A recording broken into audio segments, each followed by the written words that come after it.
If you're here, you've probably already seen the Netflix documentary American Murder: The Family Next Door. If not, you're about to get learned, because the story of the Watts murders has taken the nation by storm, and there are even crazier details that were not included in the Netflix documentary. But just a heads up, and maybe this goes without saying, but I'm gonna say it anyway, some of what I'm about to dive into is pretty disturbing. Let this be your warning. And before I get into it, go ahead and subscribe to Cinema Blend and turn on your notifications so you don't miss any of the entertainment news you care about here on YouTube. Alrighty, first, a quick recap. Shanann Watts and her daughters, Cece and Bella, go missing. Husband and father Chris Watts is super sus, having an affair, brought in for questioning, fails his polygraph test, and eventually pleads guilty to murdering his wife and kids. Big yikes. One of the biggest details the doc didn't mention, though, was the Watts family's financial situation. According to Digital Spy, Shanann and Chris had filed for bankruptcy back in 2015. These reports showed that Chris was the main earner for the family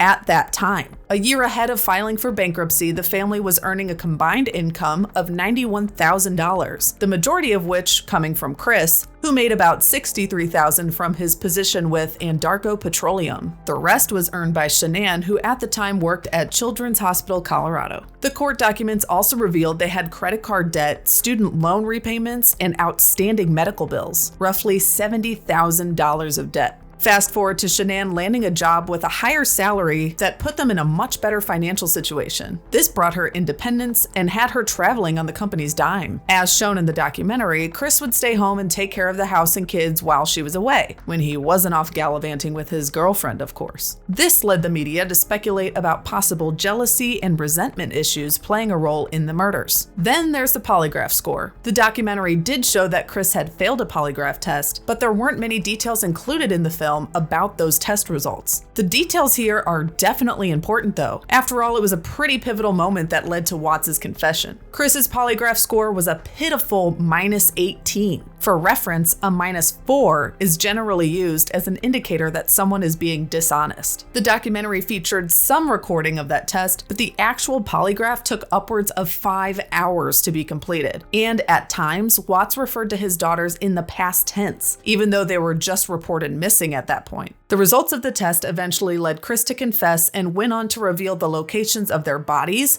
and admitted to burying his wife and hiding his daughters in oil tanks. Speaking of oil tanks, there are some details in a hazardous materials incident narrative report filed by the Colorado State Patrol that were not included in the documentary. Remember when I said some of these details are going to get kind of icky? Well, here we go. According to the Daily Mail, that report revealed that the diameter of the oil tank's opening was only 8 inches wide, which gives some reasoning into why Shanann's body was buried just 100 yards away, rather than with her daughters, as she was too big to fit. Obviously, 8 inches is not wide enough for their 2 daughters either, which is partly why the tampering with a dead body charges come into play. The process of removing the bodies from the oil tanks took over 14 hours. The workers needed to drain both 400-barrel tanks and dispose of the oil in a way that wouldn't get rid of any evidence. Metal screens were used to catch anything that might help in the investigation. It's a pretty horrifying scene to imagine, so it's not surprising some of the grislier details were left unsaid in the documentary. Let's talk about Nichol Kessinger. The documentary seemed to theorize that Chris killed his family so he could be with Nichol, but it doesn't really go into the core of her involvement in his arrest. Kessinger said that she did not know Chris was still married when they started dating back in July of 2018. But when his family was reported missing, she called and questioned him. According to Marie Claire US, once she learned about the extent of his lies and felt that his responses were too calm given the circumstances, she reached out to the investigators to share everything she knew about Chris Watts. Kessinger became convinced of his guilt and told the Denver Post, "It got to a point that he was telling me so many lies that I eventually told him that I did not want to speak to him again until his family was found. With a pregnant woman and 2 children missing, I was going to do anything that I could." This information was crucial to the investigation, and the documentary seemed to skim over a few of the key details. Kessinger did not testify in court at Chris's trial